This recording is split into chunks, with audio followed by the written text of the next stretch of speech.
Blackwood Creek, a small town nestled in the rolling valleys of rural Missouri, is a place where time seems to move a little slower.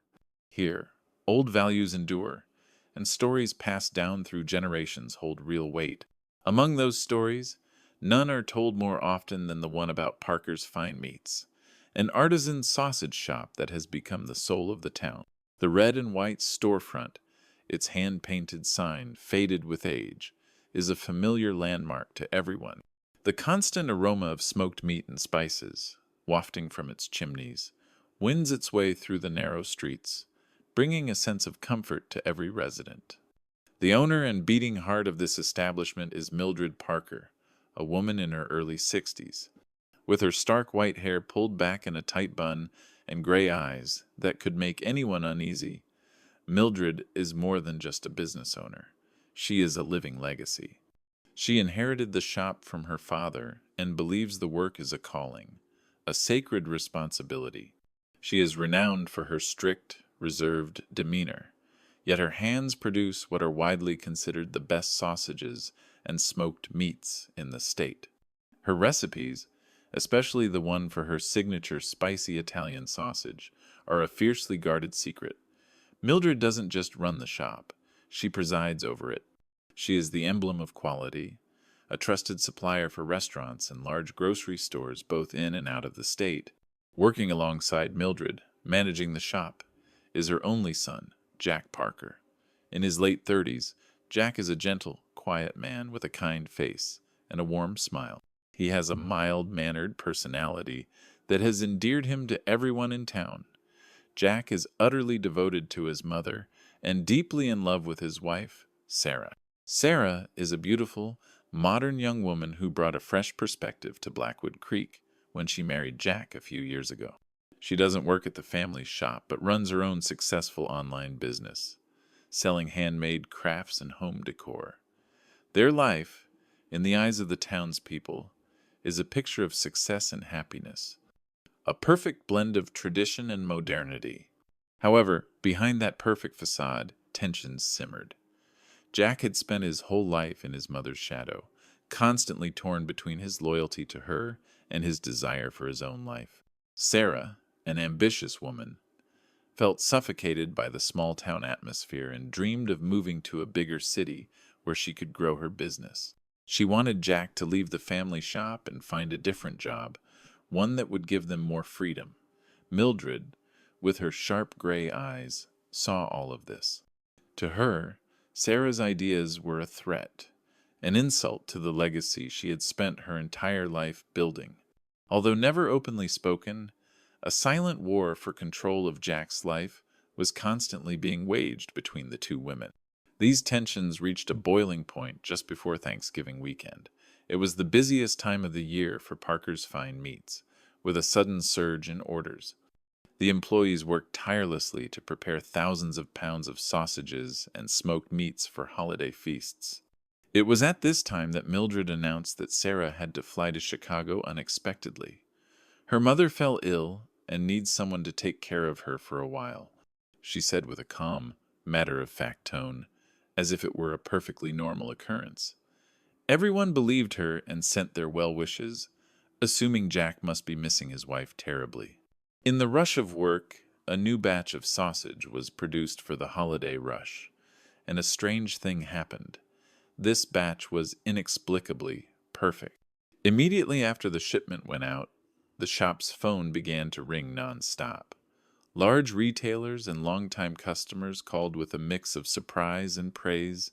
A restaurant chain owner in Kansas City, who had been a client of Parker's Fine Meats for over 20 years, called, his voice filled with excitement. "Mildred, what did you do?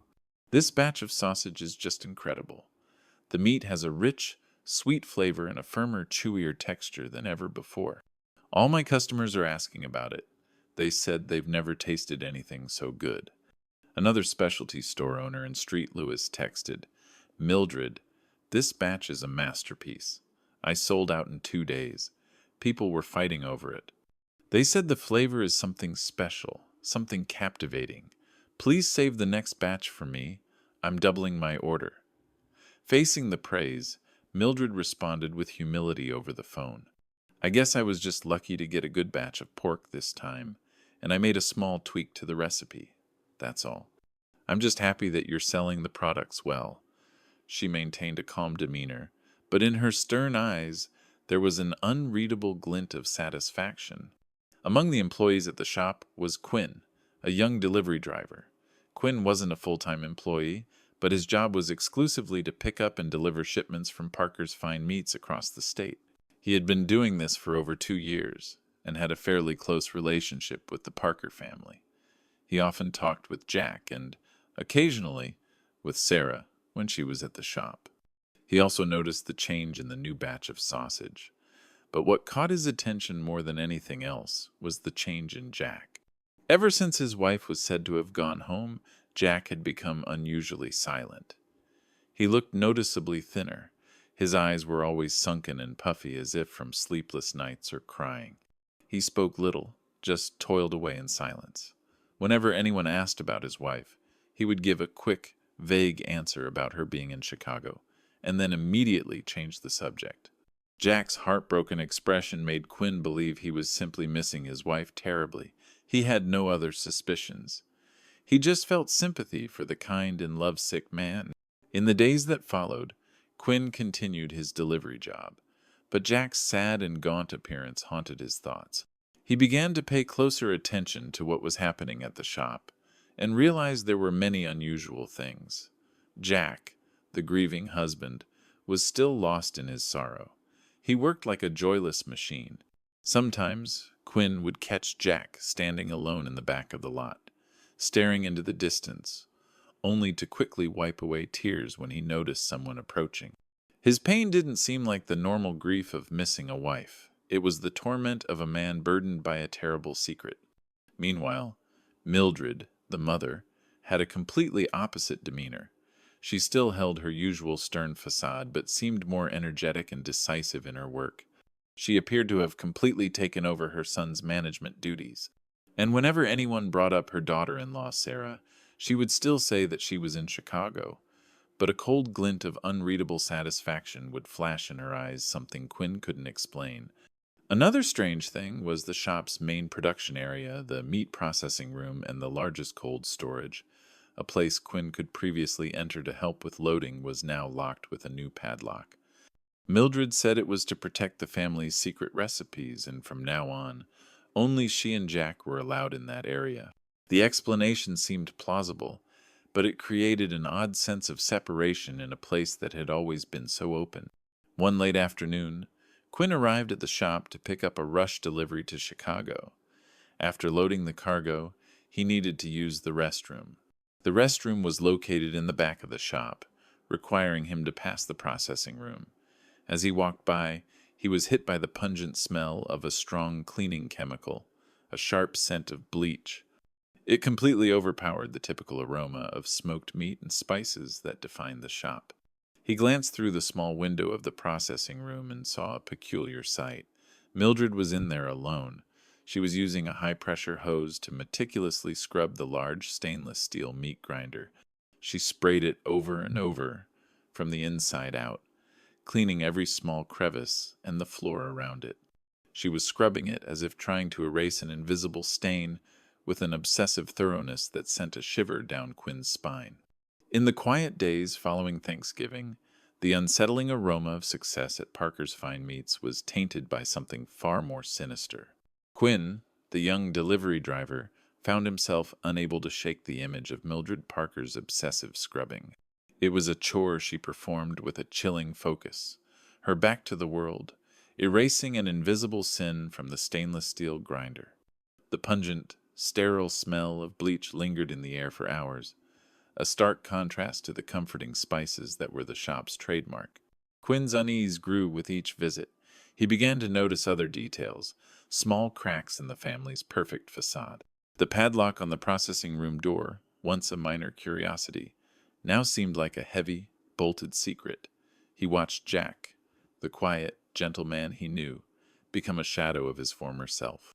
Jack's grief was not the open, messy grief of a man missing his wife.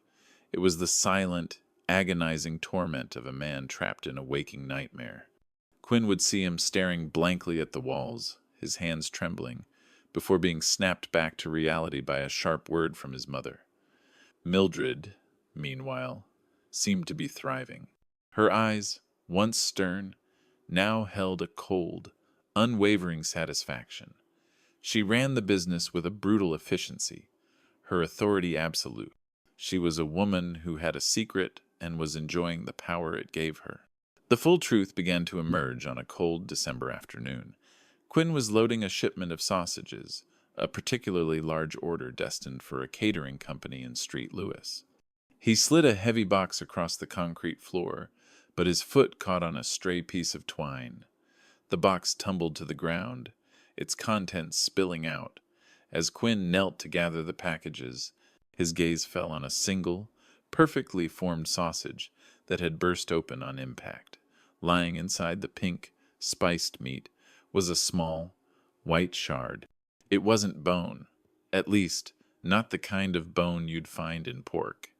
This shard was too small, too smooth, and had a familiar curve. A sudden, sickening jolt of recognition ran through him. He quickly palmed the object, stuffing it into his jeans pocket as Mildred emerged from the back, her face a mask of annoyance. "Quinn, you need to be more careful," she snapped, her voice as sharp as a butcher's knife. "We can't have you wasting product." He mumbled an apology, his mind reeling. Later that night, sitting in his truck with the interior light on, he pulled the object from his pocket. It was a phalanx bone, a small finger bone. As he turned it over in his trembling fingers, he noticed something else. A small, almost invisible fleck of red nail polish clinging to the edge. The last time he had seen Sarah, she had just gotten her nails done, a vibrant shade of scarlet. He remembered complimenting her on it. He remembered her bright smile. A wave of nausea hit him. The sweet, rich flavor of the sausage, the flavor that everyone was raving about, suddenly took on a horrifying new meaning. Quinn didn't just understand what had happened. He could feel it, taste it, a macabre truth that had been consumed by countless unsuspecting people. He sat there for a long time, the tiny bone a grim weight in his palm. He knew he couldn't confront the Parkers. He was just a kid, a delivery boy against a powerful, respected family. His mind raced, a terrifying mix of fear and moral obligation. He knew he had to act, but he also knew he had to be smart. He had to be anonymous. He had to trust that someone out there would listen to a delivery boy from Blackwood Creek. Quinn, the delivery boy from Blackwood Creek, sat hunched in his truck, the tiny phalanx bone, a stark reminder of the horror he had just uncovered. He knew he couldn't go to the local sheriff, a man who had been friends with the Parker family for decades and would likely dismiss him as a panicked kid with a wild imagination. He needed someone who would take him seriously, someone who was not from this small town. He had a cousin in the city who worked in law enforcement and had told him about a dedicated detective named Dave Fong, a man known for his integrity and his unwavering pursuit of the truth. That night, Quinn packaged the bone in a handwritten, anonymous letter and sent it to Detective Fong's office. He included every detail he could remember: the sudden disappearance, Jack's grief, Mildred's strange satisfaction, the locked room, and the smell of bleach. He didn't sign the letter. He couldn't. Days later, in a bustling precinct in Street Lewis, Detective Dave Fong, a seasoned investigator with a sharp mind and a quiet, observant nature, opened the unassuming package. Inside, he found a small Ziploc bag and a note. The note, though crude, was filled with a chilling conviction. The bone, a small fragment, was a cold piece of evidence that spoke volumes. Fong, a man who had seen it all, felt a rare shudder of unease. He immediately launched a full-scale, but completely silent, investigation. The first step was to verify the anonymous tip. Mildred Parker's story about her daughter-in-law, Sarah, being in Chicago to care for her sick mother was easy to check. A simple phone call to the hospital in Chicago, followed by a conversation with Sarah's parents, confirmed the first major lie. Sarah's mother was perfectly healthy and had not seen her daughter since Thanksgiving. Sarah was, in fact, listed as a missing person, though her parents had assumed she was having problems with Jack and needed some space. The detective's initial suspicion was now a concrete reality. The Parkers were lying. With the anonymous tip and a confirmed lie, Detective Fong and his team devised a plan. They couldn't just storm the Parkers' shop. They needed to be subtle, to gather evidence without alerting the suspects. Two of his best detectives were sent to Blackwood Creek, posing as health inspectors from the State Department, following up on a new food safety regulation. The inspection team arrived at Parker's Fine Meats on a crisp winter morning. Mildred Parker, ever the composed professional, greeted them with a cool politeness, her gray eyes carefully scanning their badges. She escorted them through the shop, explaining her meticulous sanitation procedures with pride. Jack, who was working in the back, seemed withdrawn and anxious, barely making eye contact. As the team went about their work, they discreetly gathered samples, swabbed surfaces, and, most importantly, spent time in the processing room, which Mildred had reluctantly unlocked for them. The room, freshly scrubbed, still held a faint, sterile scent. Back at the lab, the evidence was meticulously analyzed. A DNA test on the bone fragment, run against samples from Sarah's hairbrush provided by her parents, was a chilling match. Furthermore, advanced forensic analysis of the meat grinder revealed microscopic traces of human blood and bone fragments, a grim cocktail of evidence that left no room for doubt. The pieces of the gruesome puzzle were falling into place, one by one. Faced with this irrefutable evidence, a full police task force descended on Parker's Fine Meats. Mildred and Jack were arrested on the spot. At the precinct, in a cold, sterile interrogation room, Mildred Parker sat across from Detective Fong. With the evidence laid out before her, the DNA report, the photos of the crime scene, the testimony from Sarah's parents, her calm demeanor finally broke. Her face, once a stoic mask, crumbled. She confessed to the murder. With a trembling voice, she explained that she had killed Sarah in a moment of rage, a violent outburst during an argument over Sarah's plan to move away and take Jack with her. She said she had acted alone, covering her tracks to protect her son. It was a classic tiger mom defense, a mother protecting her child.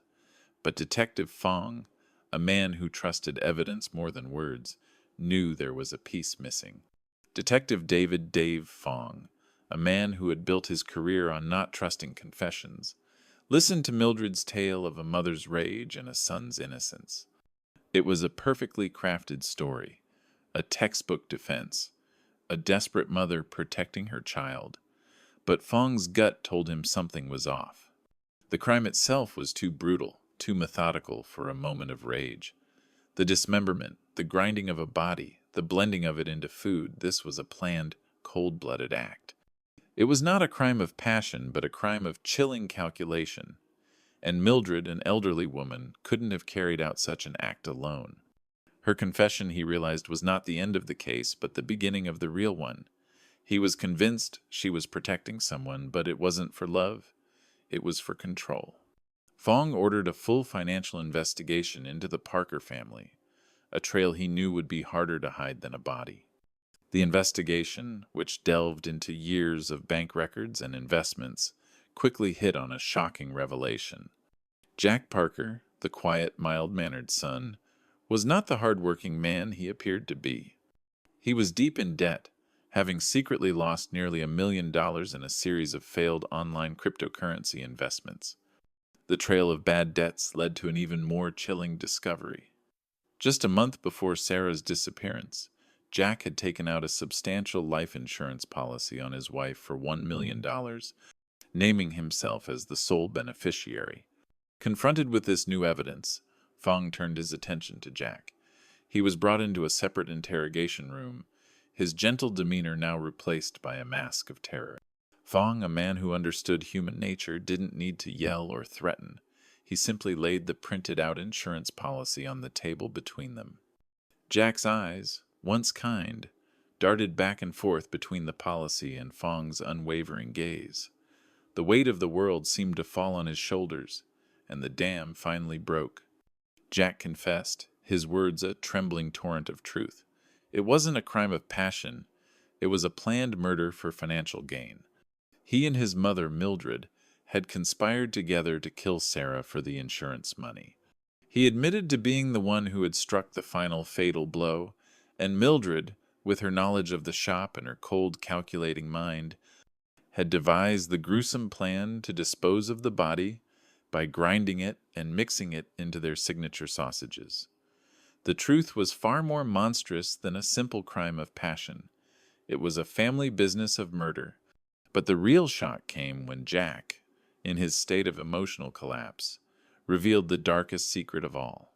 This wasn't the first time. Years ago, his father had been planning to leave Mildred for another woman. Mildred had concocted a similar plan, manipulating Jack into helping her murder his own father for a much smaller life insurance payout, which she had then used to modernize the shop. The death had been ruled a heart attack, the small town's trust in the Parker family absolute. Mildred Parker was not a loving, protective mother. She was a cunning, calculating killer, a black widow, who had been feasting on her own family for years, all in the name of her so-called legacy. Detective Dave Fong knew he had the killers. Jack's confession was a floodgate of gruesome details, and Mildred's icy silence was as good as a signature on a murder contract. The case was closed, the media was having a field day with the sausage killers of Blackwood Creek, and justice seemed served. Yet, something still gnawed at Fong. He kept coming back to the initial confession. Why did Mildred so readily take the fall? It wasn't the unconditional love of a mother he saw in her, but something far more sinister and calculating. The Black Widow, he reasoned, wouldn't sacrifice herself for her son. She would manipulate him, use him, and then discard him. The financial motive was clear, but the driving force, the why, felt shallow. A final, meticulous search of the Parker home was ordered. This time, the focus wasn't on blood or bone, but on documents, on the hidden truths a person keeps from the world. A small, wooden box was discovered tucked away in the back of Mildred's closet, underneath a pile of old linens. Inside, among old family photos and a gold locket, was a single, folded piece of paper. It wasn't a suicide note or a confession. It was a letter, addressed to Jack, written in Mildred's sharp, precise handwriting. Fong's blood ran cold as he read it. It was a final set of instructions. Mildred had written a detailed, cold-blooded plan for Jack to follow. She had explained how he should take a plea deal, feign ignorance about the true nature of the insurance policy, and blame the entire scheme on her. She had even detailed which lawyers to hire, which sympathetic stories to leak to the press, and how to eventually claim the insurance money for himself after a lighter sentence. The note wasn't a desperate mother's confession. It was a final act of manipulation, a master plan to ensure that even in prison, she would control the narrative and the outcome. But the final sentence of the letter was what truly sealed her fate as a monster. "This is not for you, Jack," she had written. "It's for the shop. It's for the business. It's for the legacy." In that moment, everything clicked for Detective Fong. Mildred Parker wasn't a mother trying to save her son, or a wife trying to save her marriage. She was a woman utterly obsessed with her family's business, a brutal matriarch who viewed her own family as assets or liabilities to be sacrificed for the longevity of the brand.